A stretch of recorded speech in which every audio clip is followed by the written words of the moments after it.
Please continue. I think you already read it. Move to approve item I3. Motion is to approve item I3. Second. It's been moved and seconded. Any discussion? Mr. Mayor? Yes, gentlemen. Mr. Mayor? I'm sorry, John.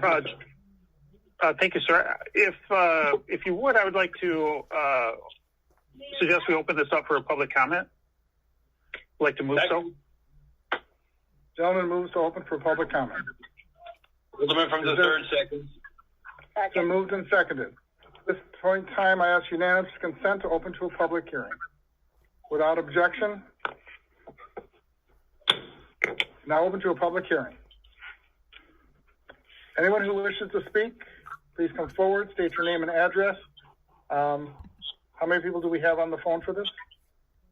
22 people? Okay. All right. Anyone who wishes to speak, please come forward, state your name and address. *6, please.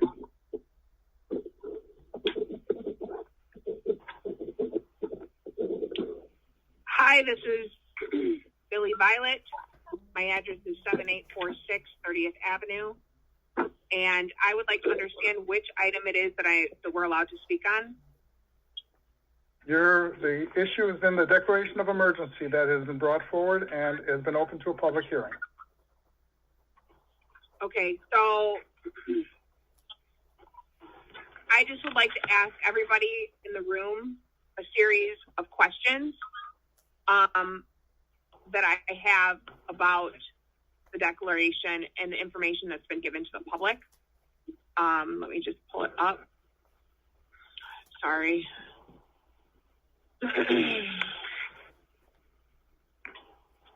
I have the following questions relating to the information that's been provided and what the mayor's intentions are.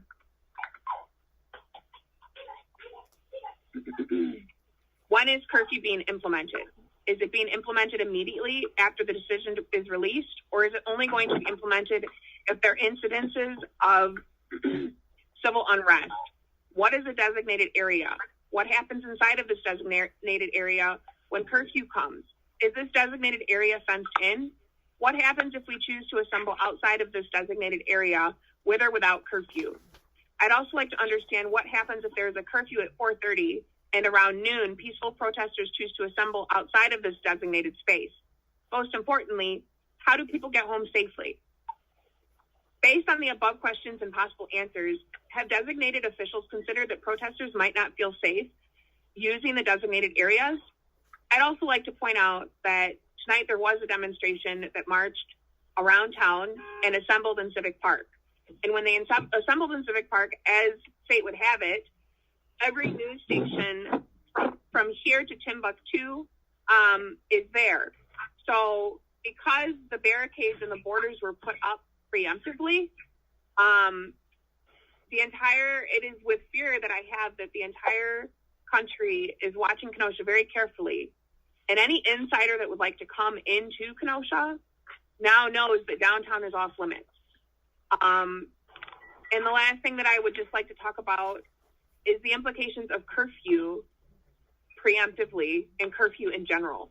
So a preemptive curfew is basically showing no trust in the community. And I know that there is fear of safety from outside of the city and also within the city, but it already instills trust. So the second that a curfew is instated, and if the mayor has the power to do so based on the safety measure, then he can choose to do so whenever he would like. And curfew leads to more incidences, more opportunities for violent interactions with the police. It changes the focus of the night or the day, and it incites anger. So by creating a designated area, I have a lot of concerns about what is going to happen around that designated area, and the anger and the mutual frustration with opposing sides that will take place in a condensed area and then lead to violence either at the hands of civilians or at the hands of officers. And so I just would like you to consider the questions I asked tonight personally when it comes time to vote, to see whether or not you actually have the answers to all of those questions, because I think a more concerning measure that should be on the table is not about a designated area. It's about what's going to happen at the borders of the city. And that's all I have for you. Thank you for your time. Anyone else wish to speak? Please come forward, state your name and address.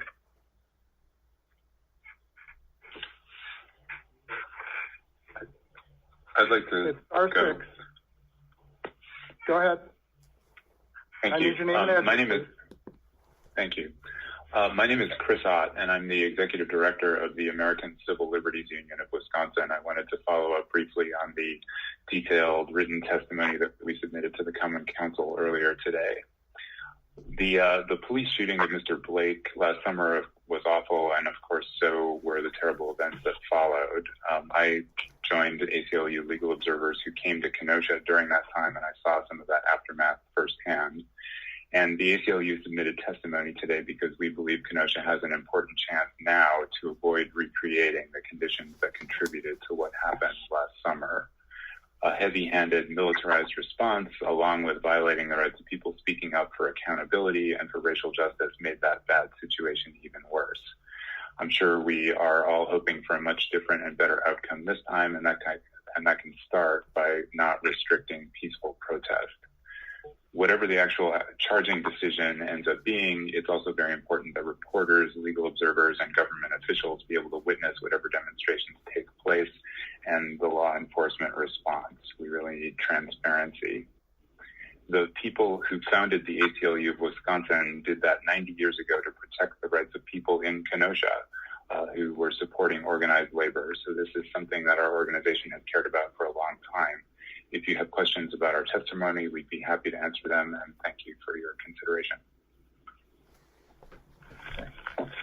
Anyone else wish to speak? Please come forward, state your name and address.